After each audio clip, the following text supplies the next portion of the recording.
It's the Opperman Report. And now, here is investigator Ed Opperman.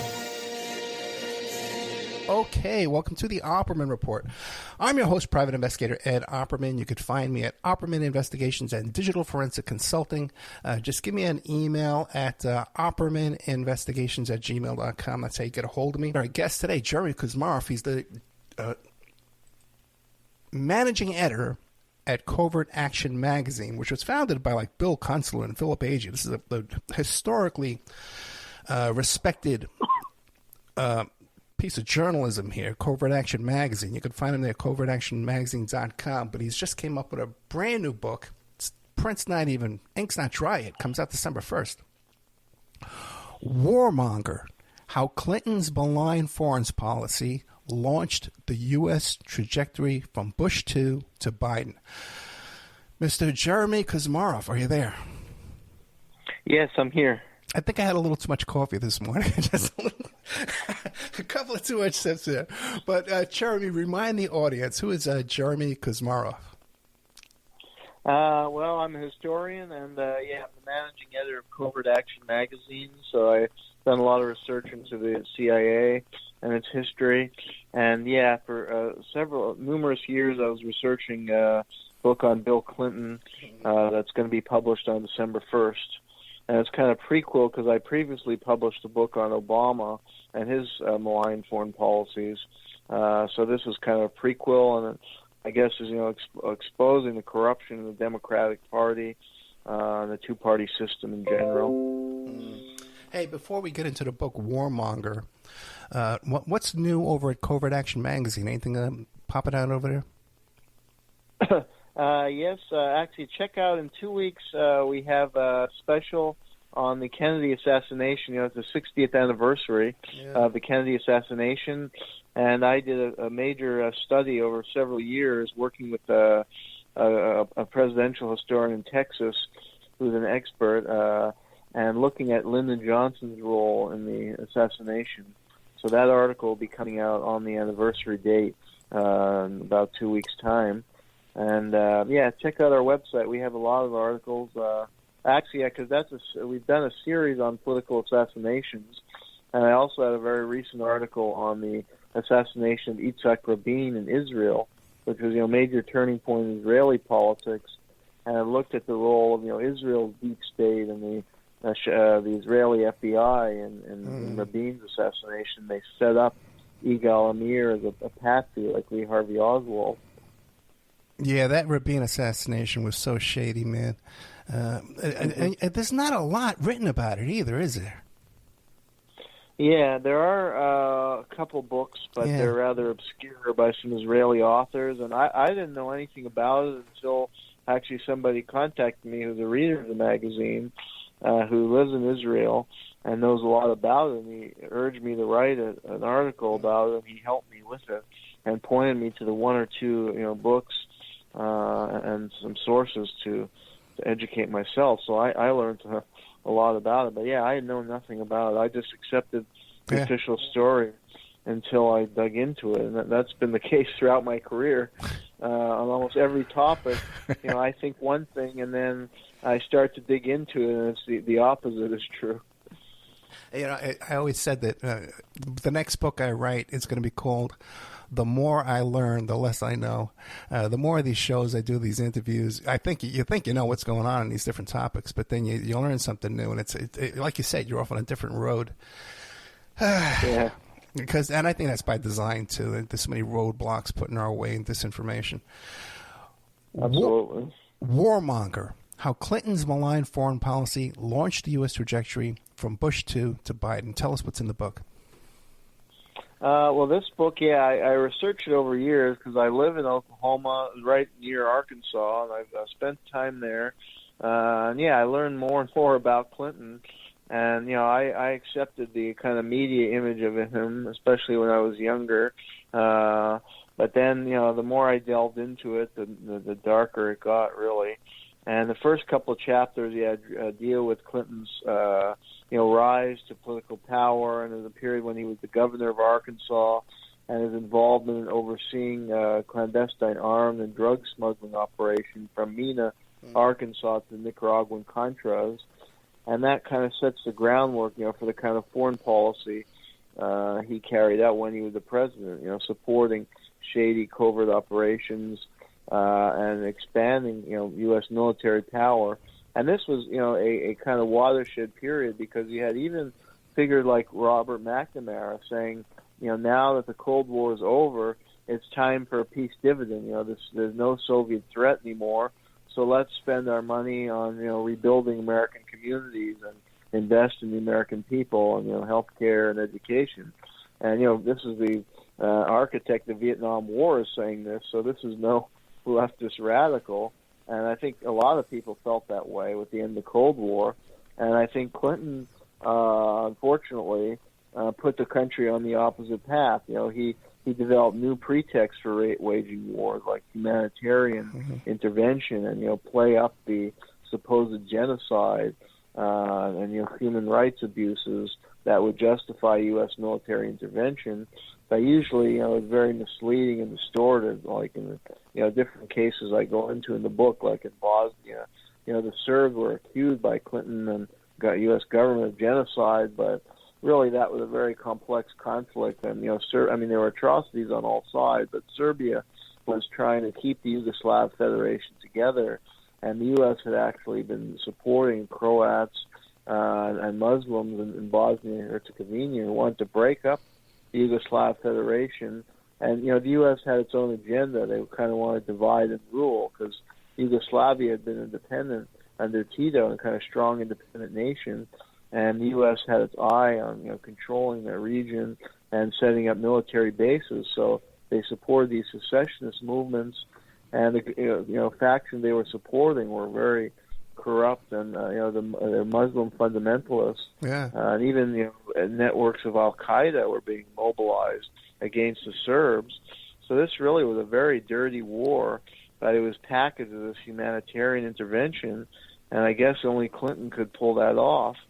And that's just one example, but it's a key one where the U.S., continued this militaristic and imperialistic foreign policy that could have changed after the Cold War, and Clinton was the perfect leader for that.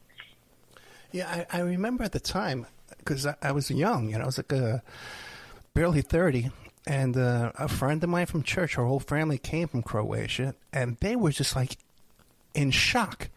Like, why is the U.S. government supporting these really horrible fundamentalist terrorists, like you said, these really horrible people? And just really no logical explanation of why we would. What was the motivation then? Why would we choose that those extremists to do our bidding over there?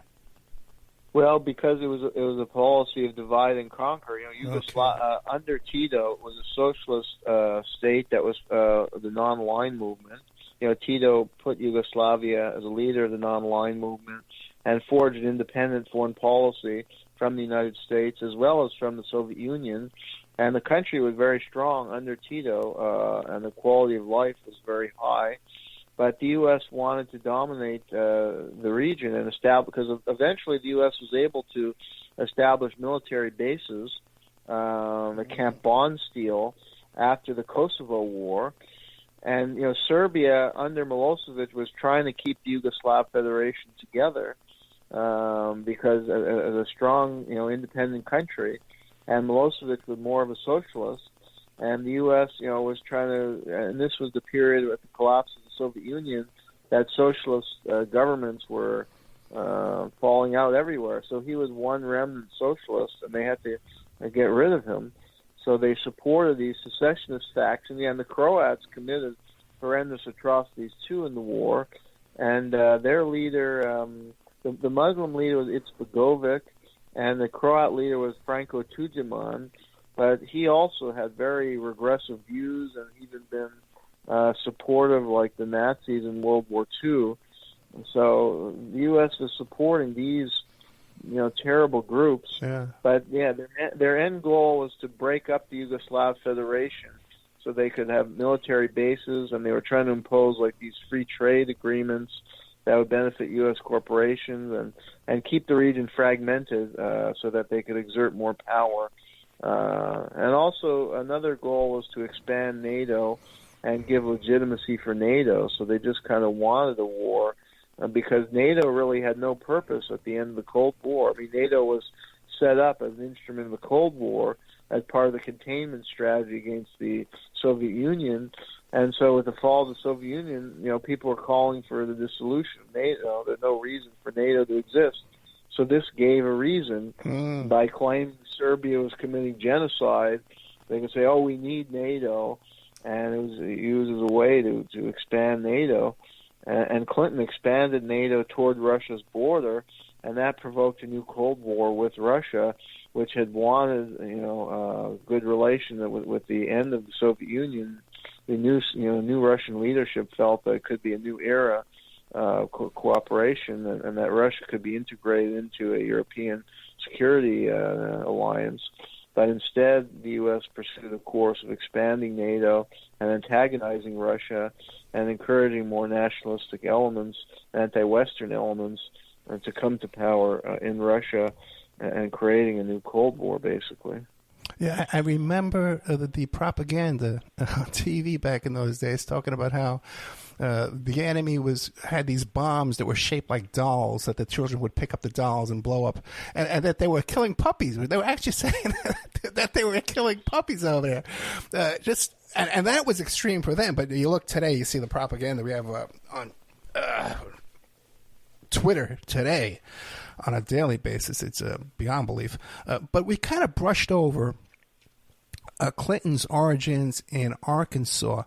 How far back do his CIA connections go? Well, Cord Meyer Jr. was a prominent CIA official. Admitted, I guess he got drunk or something, and he said, Clinton all along was one of us, and it's believed that he was recruited either at Georgetown or when he got a Rhodes Scholarship in Oxford. And then his roommate was Strobe Talbot, who became very high, in a high position in the State Department, and is considered one of the fathers of the Russiagate hoax. And he came from a very well-connected family. His uncle was, I believe, very high up in the Pentagon. And then Talbot and Clinton went to Russia while they were students at Oxford. And it should be noted that Clinton never graduated because he was accused of sexual assault on a woman, a student, while at Oxford. And the FBI report said that Clinton was not a serious student. He was there at a party. But he was a serial offender, against women, not just affairs, but actual sexual abuse and rape of women. It's pretty well established that he was a sexual predator from an early age. But with regard to the CIA, him and Talbot were sent on a mission into Russia, and it only could have been funded by the CIA. And the mission was to smuggle out the memoirs and translate the memoir of Nikita Khrushchev and get other writing of Khrushchev, because Khrushchev had denounced Stalin, and that served the U.S. purpose in the Cold War to show how oppressive the Soviet Union was under Stalin. And Talbot was a Russia expert, and he worked for Time magazine after he graduated and became, I believe, the head of the Time magazine Russia desk for a while, and he had knowledge of the Russian language. So him and Clinton were together, and that's believed to be a CIA mission. It's also alleged that Clinton was involved with anti-war, a few anti-war protests, although they said he was always on the moderate wing of the anti-war movement. But it's believed that he was actually an informant in the anti-war movement because he had been recruited in the CIA. So it really went far back. And then he had a connection with Winthrop Rockefeller, was the governor of Arkansas in the 60s. He had moved to Arkansas. He was part of the Rockefeller dynasty. And Clinton's mother was Rockefeller's best friend in the Army in World War II, was a cousin of Clinton's mother. So Clinton had a connection with the kind of Arkansas power elite through this cousin. Again, his mother's cousin was best friend with Winthrop Rockefeller. So, because they set him up after he graduated Yale, he was given a job as a professor just out of law school, Wow. which is unprecedented, at the University of Fayetteville. And then he immediately started running for office and became Arkansas Attorney General.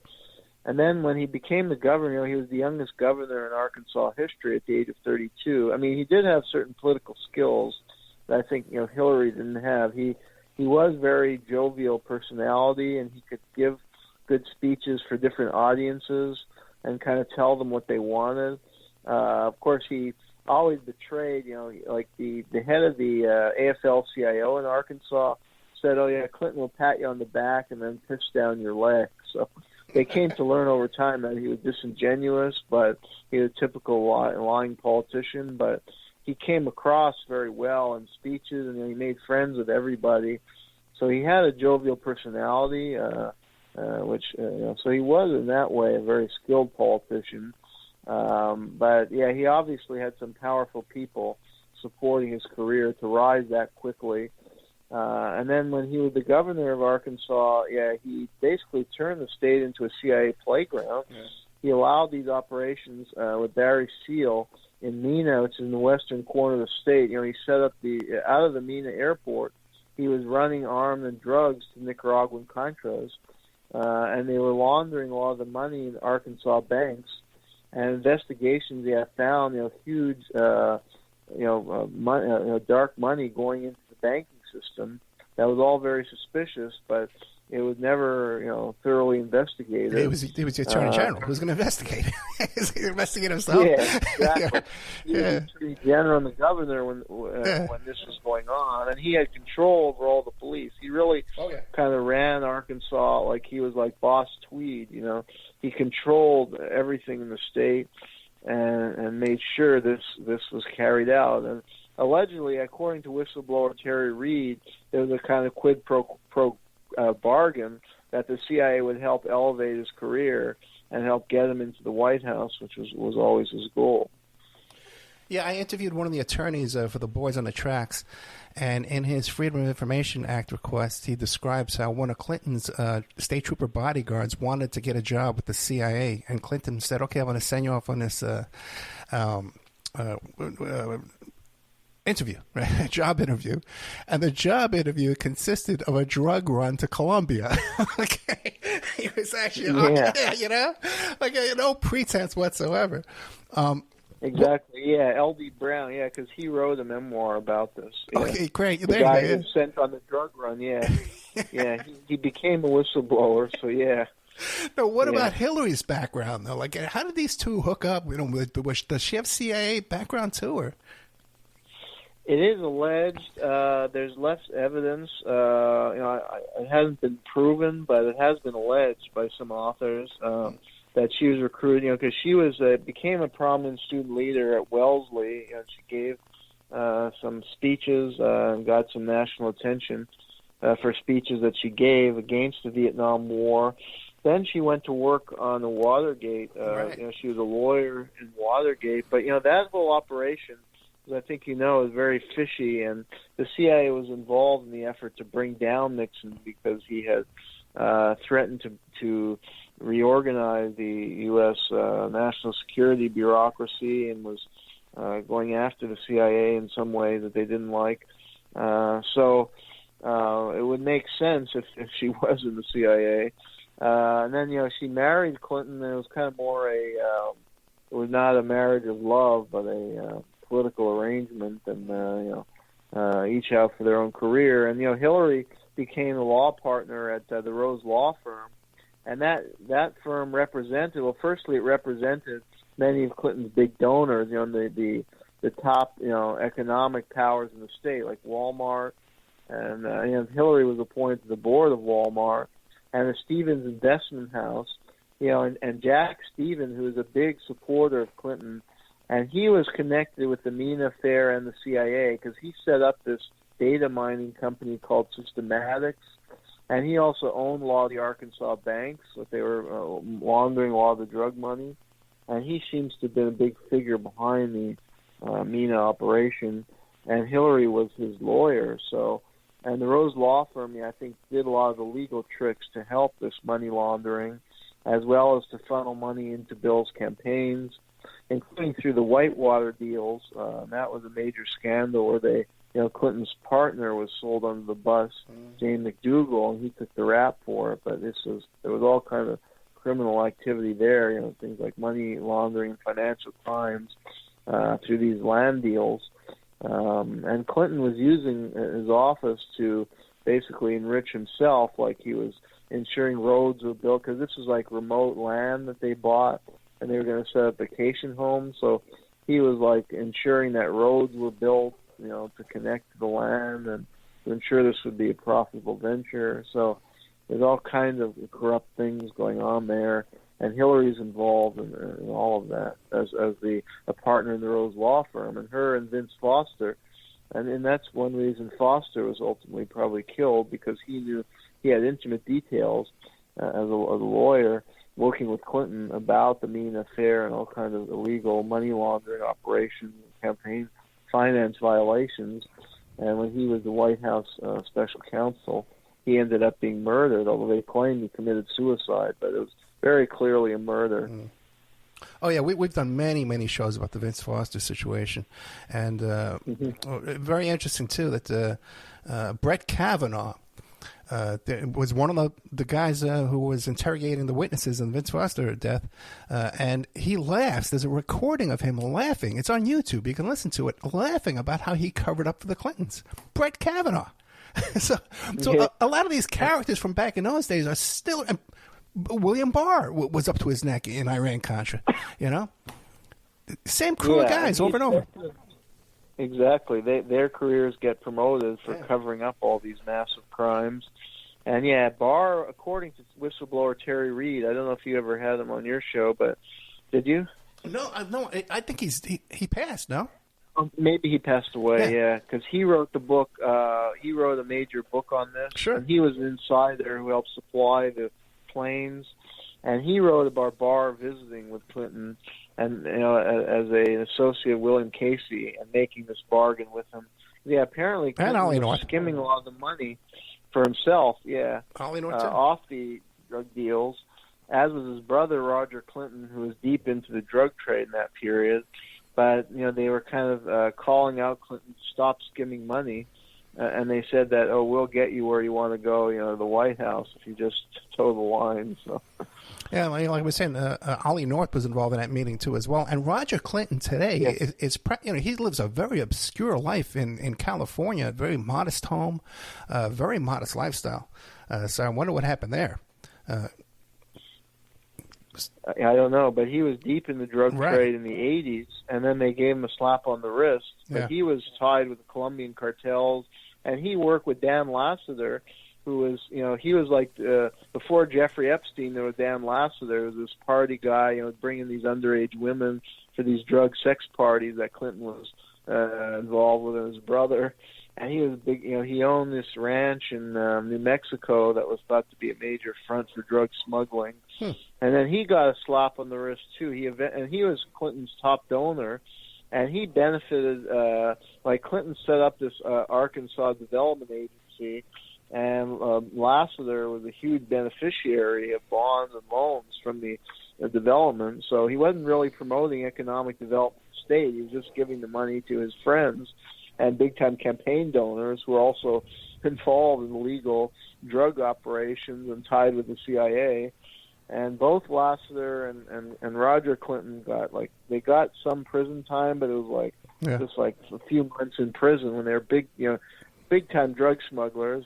And ironically, Clinton was a huge supporter of the war on drugs, and he imposed draconian drug sentencing. While these guys got off scot-free. Well, keep an eye on the competition, Of course, he's at war on his drug enemies. It's funny because just as you mentioned New Mexico, and then you got Zorro Ranch, Epstein's ranch in New Mexico. That's interesting, a coincidence. But I had written down here Clinton Foundation, the Clinton Global Initiative, and how Epstein claimed to have helped create that foundation. To get into that, Epstein with his intelligence ties all over the world. Do you get into that in your book? I don't address that, very much, but I did an article once on Epstein, and very clearly an intelligence operation, blackmail operation he was running with Ghislaine Maxwell, whose father was tied with various intelligence agencies.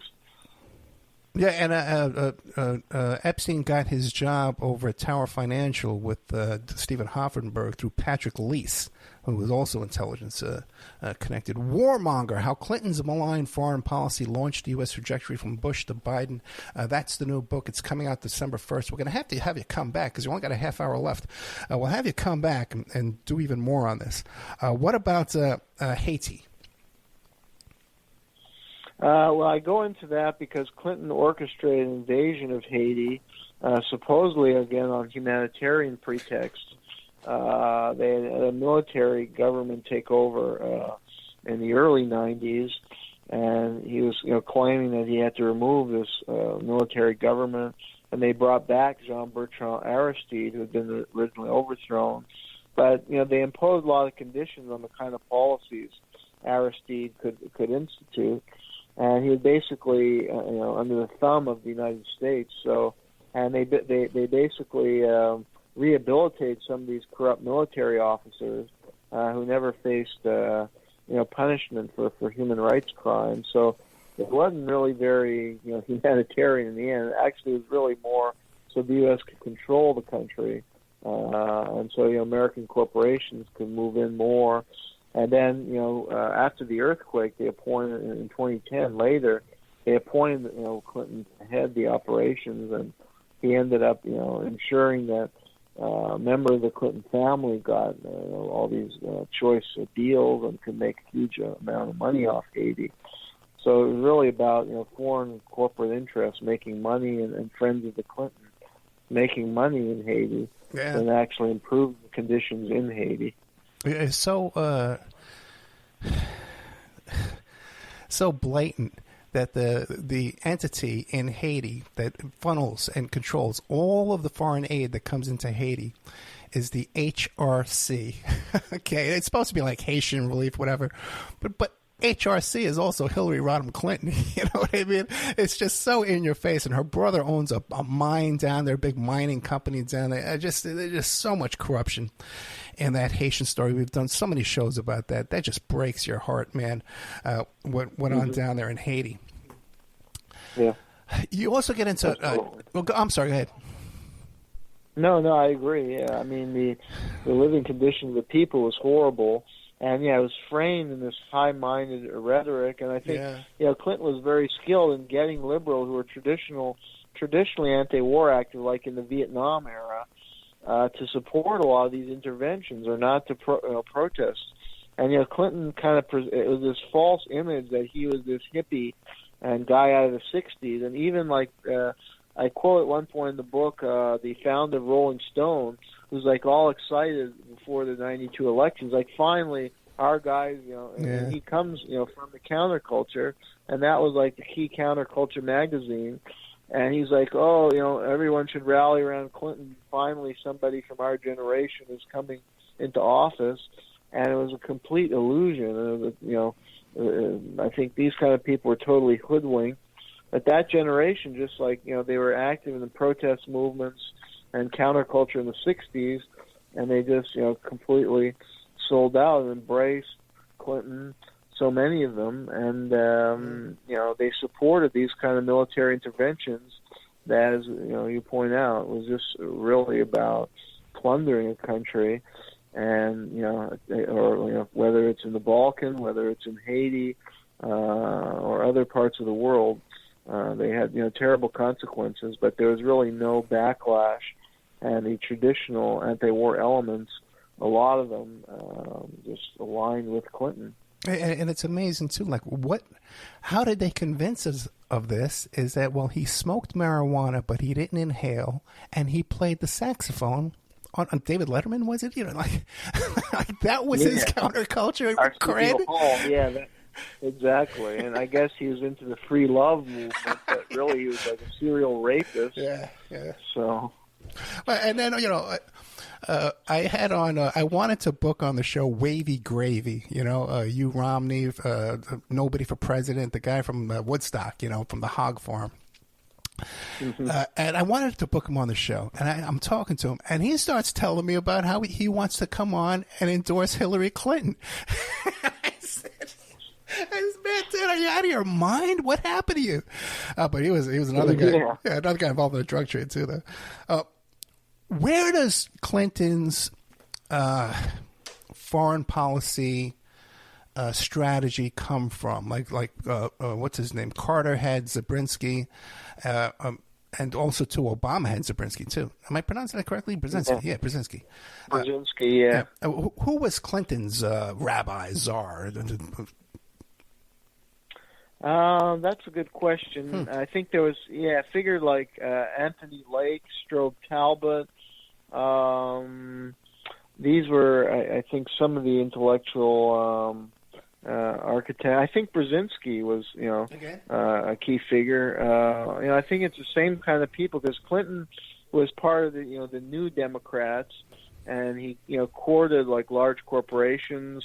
And he courted he was close apparently with Pamela Harriman, was the wife of Averell Harriman, who was one of the architects of the Cold War, and was actually a mentor of Joe Biden. So he was very close with Harriman, and that kind of circle of people. And I think Council of Foreign Relations. So I think those would be some of the people driving. Well, what about Kissinger? Kissinger, because you hear about Hillary had a relationship with Kissinger early on, and I think even spent Christmases with him up until the very end. No. Well, that's true. Yeah, I don't know about Kissinger and Bill. I didn't find too much about that, but it wouldn't surprise me. And I think if Kissinger was behind the scenes wielding such great power as head of Kissinger Associates. I think it just came from traditional establishment sources and thinking. And I guess CIA, Exactly. What else are we going to find toward the middle and the end of the book about the shady military interventions and such? Well, one chapter addresses Africa as well as Congo and Rwanda. Right.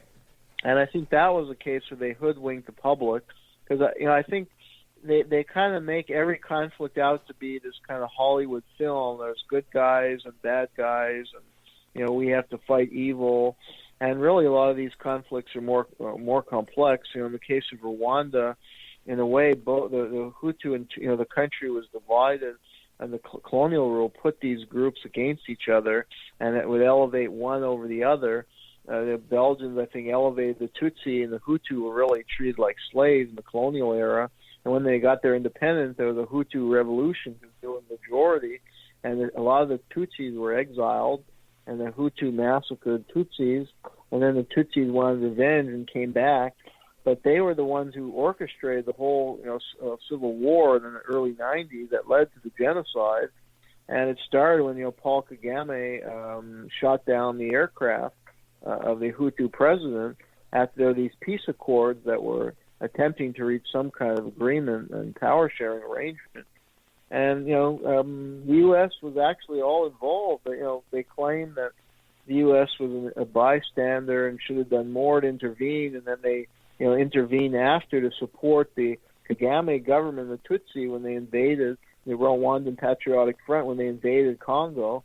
But really, there were strategic ambition to control the Congo and its mineral wealth, and the Clinton administration was supporting RPF from the beginning, and CIA may have even helped in the shoot down of the aircraft because they wanted the Tutsi, they wanted a proxy government in Rwanda that could help to control Congo. And again, the Tutsi were made as an innocent victim, but they perpetrated the civil war, and they did a lot of the killing. Even in the April events of April '94, it appeared that many more Hutu were killed than Tutsi, and a lot of them were being killed by the RPF and Kagame, and they even had to set up open-air crematorium because there were so many corpses. They had to find a way of better getting rid of the corpses and the smells. And the U.S. was supporting them in CIA from the beginning, and then they slaughtered tens of thousands of Hutu. They chased them into Congo. So this was and the U.S. had a lot of covert involvement in that. They were supplying a lot of military equipment and spy gear to the RPF, including as they carried out the invasion of Congo, as well as Uganda. So that's a hidden covert, very shady covert intervention that I go into in one of the chapters. So, and I think it's not that well known in the public. So hopefully, people will read the book and be better informed about that, and question U.S. policy today, because I think the U.S. is continuously supporting the Rwandan government, which has committed huge atrocities in Congo, especially, that are still going on. So that's one case. I have chapters like on Russia and the NATO expansion and how that really created a new Cold War when it might not have happened that way. We could have peace with Russia and we wouldn't have threat of nuclear war breaking out in this disaster in Ukraine. I go into China. Clinton was the one to first break with Nixon. Nixon, I think, had the right approach to China. When he established a cooperative arrangement and went to China and reestablished U.S. diplomatic relations with China, and that lasted for several decades. But Clinton first started kind of saber rattling with Taiwan, and was really beefing up the Taiwanese military, and even provoked an incident that almost led to the outbreak of war. That kind of aggressive policy, antagonistic to China and Russia, is something I criticize, and that set the groundwork for today. And I also go into Middle East, and he really set the groundwork for the Bush administration's invasion of Iraq. He was supporting anti-Saddam politicians who were very shady, and even there was a coup that Scott Ritter compared to an Iraqi Bay of Pigs, because the coup was crushed by Saddam, but it was supported by the CIA under Clinton. And the U.S. under Clinton was bombing Iraq and promoting regime change, and also promoting false claims about weapons of mass destruction. It was Clinton that started those false claims that Ritter had debunked. And then there's, Clinton really started the war on terror. And he was, because there were all kinds of terrorists. Al-Qaeda, had turned on the United States after the end of the Afghan war. The U.S. had, supported a lot of the Mujahideen to fight the Soviets. And then they got, the Soviet enemy was defeated. So they turned on the United States, in part because the U.S. had military bases in Saudi Arabia. And there were all kinds of terrorist attacks. Now, some of those attacks are rather shady if you look into them. They could be false flag operations in some cases. But Clinton, ratcheted up the war on terror, and he was using the methods that became famous later, like extraordinary rendition, where they kidnap somebody and without due process, and send them to be tortured in Egypt. When at that time Hosni Mubarak, they were sending them to countries where they know the brutal leader like Hosni Mubarak, and that they would be badly tortured. And there was no judicial process, due process. Clinton started that. It was just expanded massively under Bush. And then Obama, he started using drones quite extensively, including the Balkan conflict and in the Middle East. He started, bombing countries, like he bombed Afghanistan. They claimed, to target Al-Qaeda. And he bombed Sudan.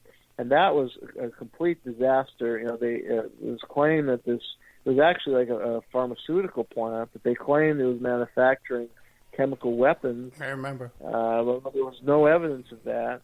And it took out a pharmaceutical plant, and it killed a lot of people and deprived people of medicine. And there was really no credible evidence. So it's that kind of foreign policy of just, bomb first and try to find evidence later, and you don't even have the evidence, that angered people around the world, and it was just a reckless foreign policy from my point of view. We're talking to Jeremy Kuzmarov. He's the managing editor at Covert Action Magazine. You can find that at covertactionmagazine.com. And the book we're talking about is Warmonger: how Clinton's malign foreign policy launched the U.S. trajectory from Bush to Biden. Now you're saying that this policy continues then all the way today till Biden's policies.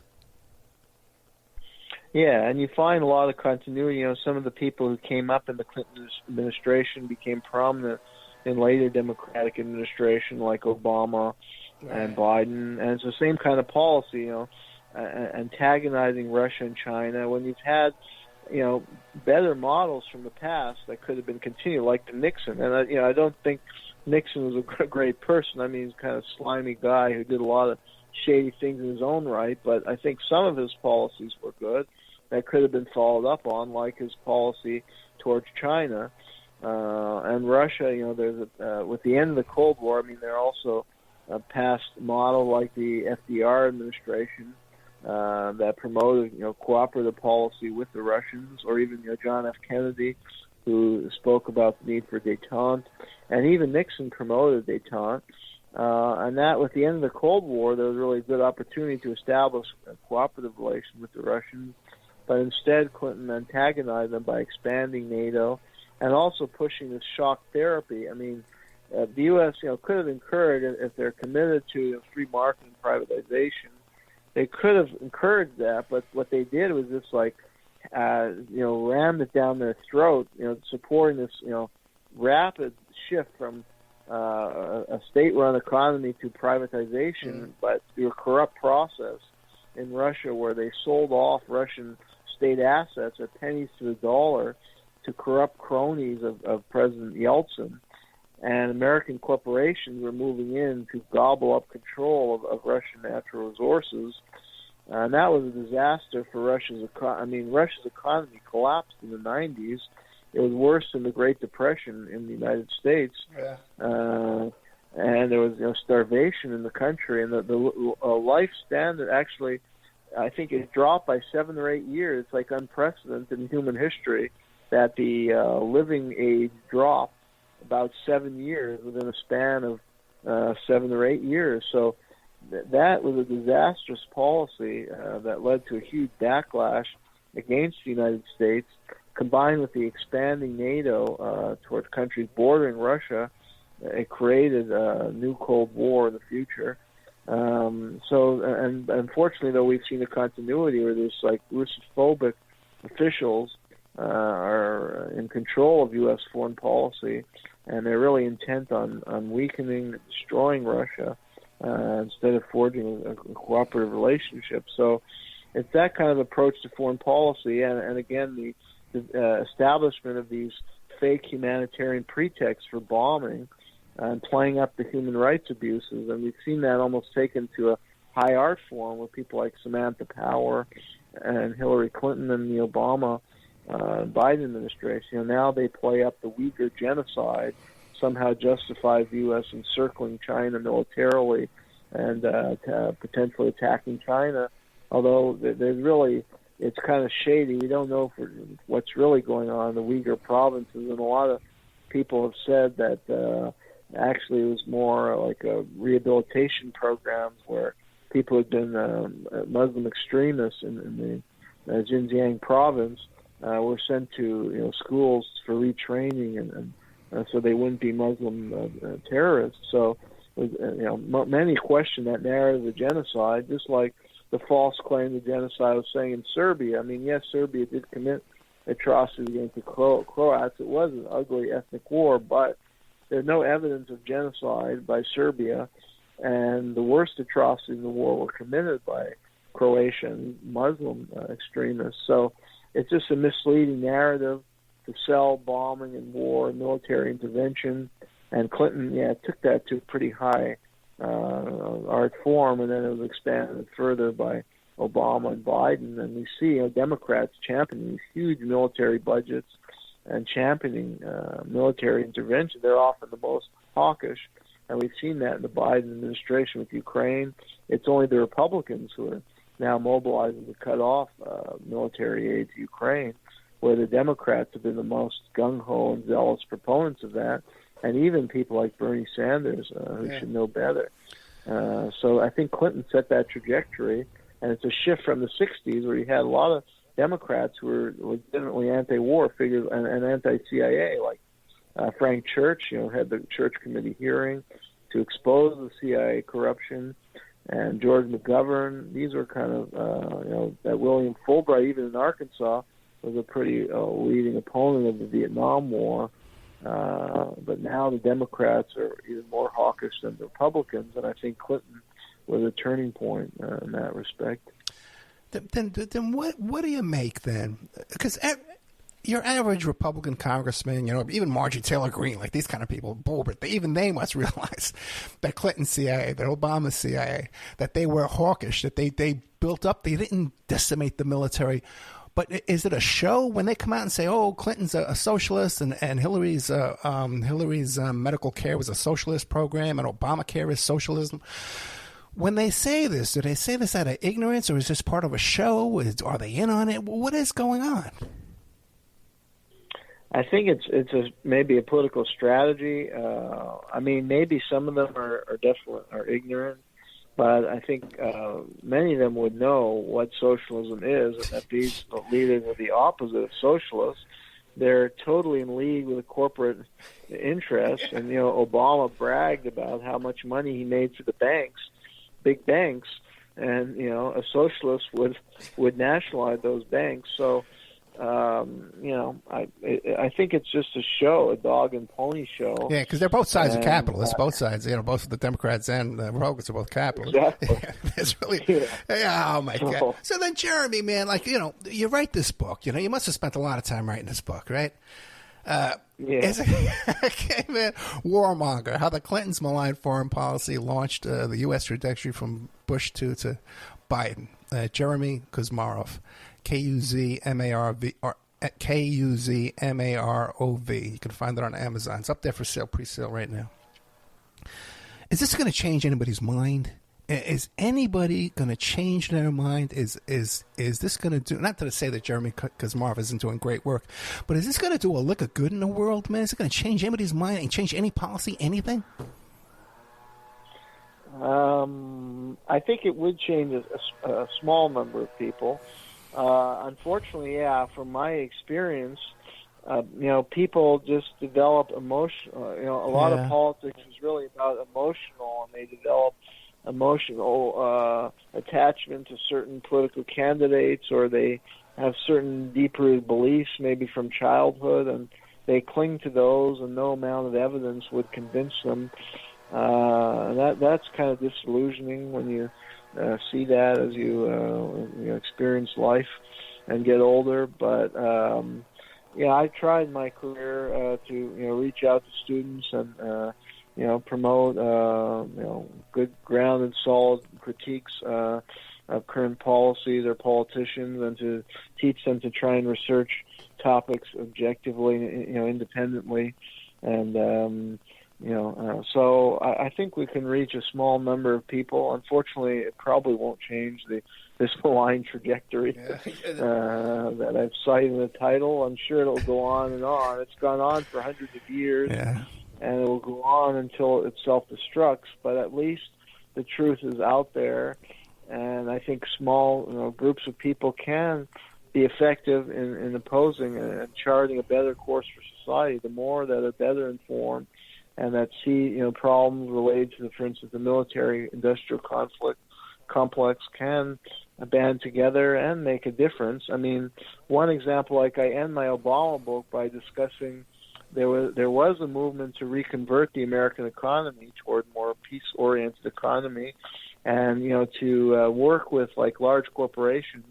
Instead of producing weapons, that these corporations have tremendous capabilities and employ all the scientific brain power, that they would, like Boeing, the movement was working with Boeing to convert weapons plants into a factory that would produce public, subways and a thing that could be very useful for society. And that movement was really flourishing in the 60s and 70s. There was an economist named Seymour Melman who wrote about it, and he was connecting with congressmen, and even the Speaker of the House, Jim Wright, was behind it. But then there was an attack. Wright was accused of some phony crime, and he was removed from his position, and Newt Gingrich led the attack. and he was part of getting money from Lockheed Martin. But I mean, if this movement had expanded, I mean, it was making a difference, and it was starting. There was real momentum for it. So I feel like if more people are well informed, a movement like that could really take off. So I don't think it's futile, the kind of work I do or others like yourself to try and educate the public and build some kind of movement for a more peace-oriented and less corrupt society. I think it could yield fruit over time. Yeah. I don't know, man. I tell you, sometimes I think I'm just spitting in the wind, and it's and I'll read that I'm a crypto right-winger, some kind of crazy thing. Or, I'm in favor of the... they launch all kinds of attacks on you, because they don't want to engage with what you say, so they just smear you with some kind of label. I would hope people would grow up. Unfortunately, we seem to see that all the time, and people buy those smears, but you just got to keep going. It does make some difference, and if there weren't people like us, then the truth wouldn't be known, at all. So, well, Jeremy Kuzmarov, on that note, you left me off on a positive note. I'll take it and try and do what I can with it today. Get through the day. Warmonger: How Clinton's malign foreign policy launched the U.S. trajectory from Bush to Biden. And don't forget Covert Action magazine. They got some really good people over there doing really good work. Support them over there at covertactionmagazine.com. Jeremy, thank you so much, man. And like I said, anytime you want to come back, just let me know. Okay. Good night, sir. Great.